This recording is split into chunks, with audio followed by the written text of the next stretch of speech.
You've probably heard about the significant changes the government of Canada has imposed on the study permit applications, and you wonder what are the consequences of these changes. First of all, let me explain those changes in detail and give you a better understanding of what's going on. And then I will tell you a little bit about potential remedies if there are any. Keep that in mind that Canada accepted more than 1 million international students in 2023, comparing to the United States that they usually accept less than 900,000 international students per year. So in other words, Canada accepted more international students than the United States, despite the fact that the population of the United States is about 7 times of Canada, and the fact that the United States has many more universities and colleges, and of course the infrastructure to welcome international students.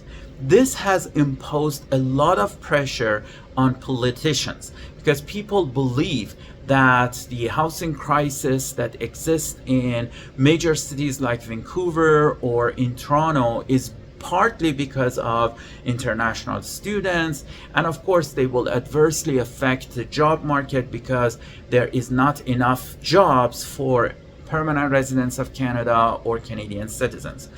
I'm not sure if all of those claims are true, but at the end of the day, the role of politicians is to respond to their market, which is basically their constituency. And because of that, the government of Canada decided to reduce the number of study permits they issue in 2024. In fact, they intend to reduce that number by about 65%.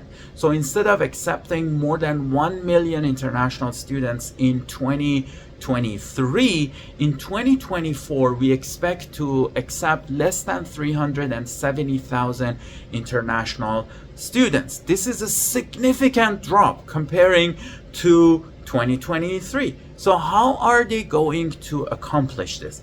There are 3 major steps they are taking to, first of all, discourage people to apply, and even if they apply, there are limitations on their applications. So the 3 distinct policies include these ones. Number 1, they're going to put a cap on the number of international students each school or designated learning institution can accept. The way that they are going to handle this is with a collaboration of the province to look into the number of letter of acceptances the schools issue.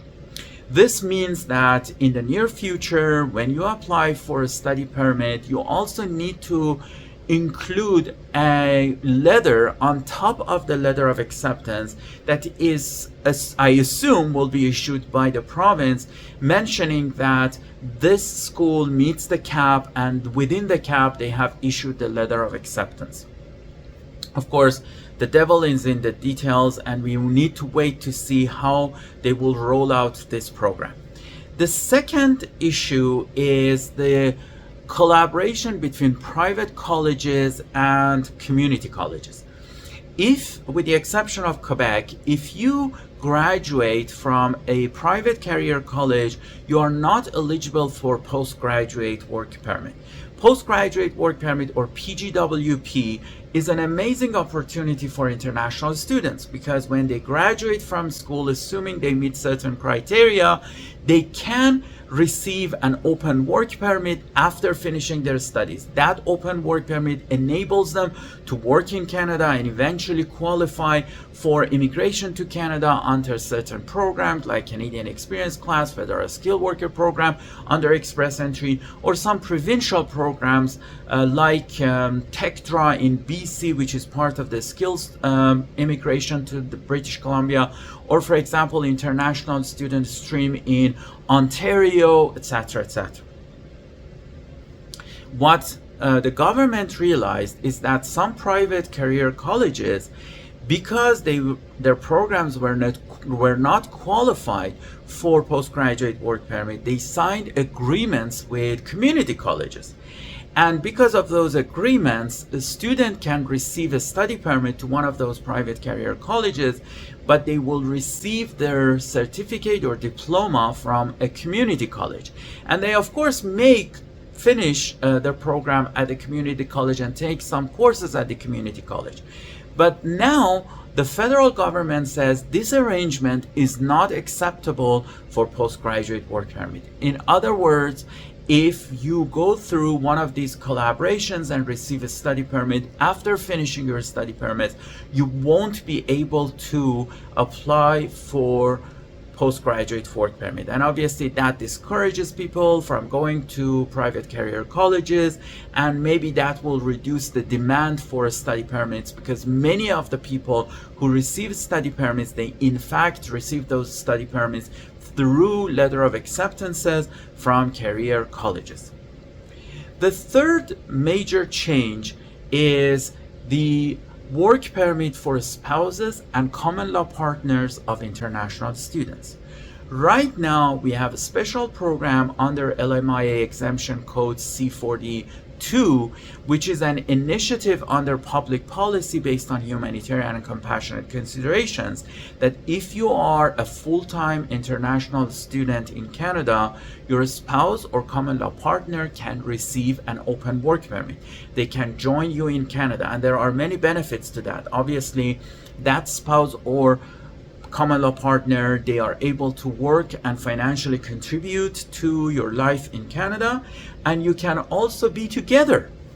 The government of Canada intends to make significant limitations on issuance of those open work permits. The limitation basically says that you may only apply for an open work permit for your spouse or common law partner if you're studying at the master's or PhD level. This means that for married or people who are in a common law relationship that are studying at the community college levels or private career college or even bachelor's degree or certificate programs, unfortunately their spouses or common law partners cannot secure an open work permit. This is a huge blow because, first of all, financially you will be restrained. And the second thing is that you will be away from your spouse or common law partner. The best way to handle this is to receive a visitor visa or ETA for your spouse to join you. But many of the visitor visa applications by those spouses could be refused by the government. And this discourages people from engaging in studies at undergrad level.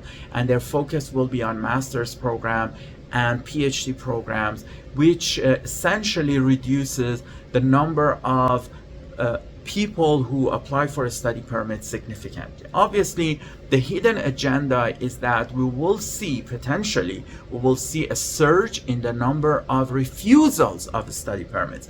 This has not been announced by the minister, but we will see. I mean, this is my guess, and we will, of course, get the statistics by the end of 2024, maybe early 2025, and we'll find out. But my guess, educated guess, is that there will be more refusals of study permit applications in 2024. Now, what should you do? Of course, this is probably not the best year to apply for a study permit in Canada. These measures are supposed to last for 2 years, and they may extend them or they make significant changes to them after 2 years. We have to wait and see. But at least 2024 is probably not the best year to apply for a study permit to Canada. If you want to apply, it is in your best interest if you apply for a master's program or PhD program. Not only you can secure a postgraduate work permit after your studies, and your spouse or common law partner can receive an open work permit and join you, but in terms of immigration, there are many provincial options that allow you to relatively easily become permanent residents in Canada. For example, British Columbia has a special program for certain graduates from master's degree or PhD programs in the province, And also Ontario has a similar program, and in both programs you don't really need to have a job offer to apply for permanent resident.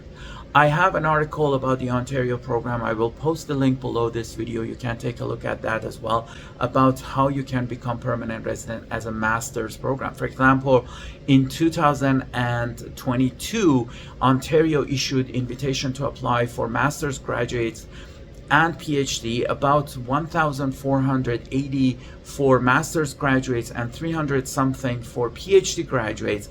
In 2023, the number of invitations for master graduates increased to more than 5,700. So close to 6,000 invitations were issued, which opens doors for those people to become eventually permanent residents in Canada without even having necessarily work experience or having a job offer in Canada.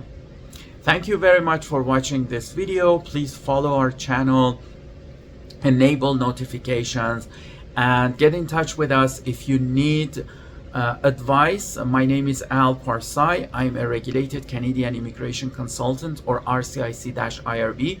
I can also represent you to Immigration Refugee Board of Canada with refugee claims, immigration appeal issues, or immigration division issues. And also I am an adjunct professor at Queen's Law University, and a professor or instructor at Ashton College, the author of 88 Tips on Immigration to Canada, which identified by Amazon.ca as the bestseller under the immigration law. See you soon.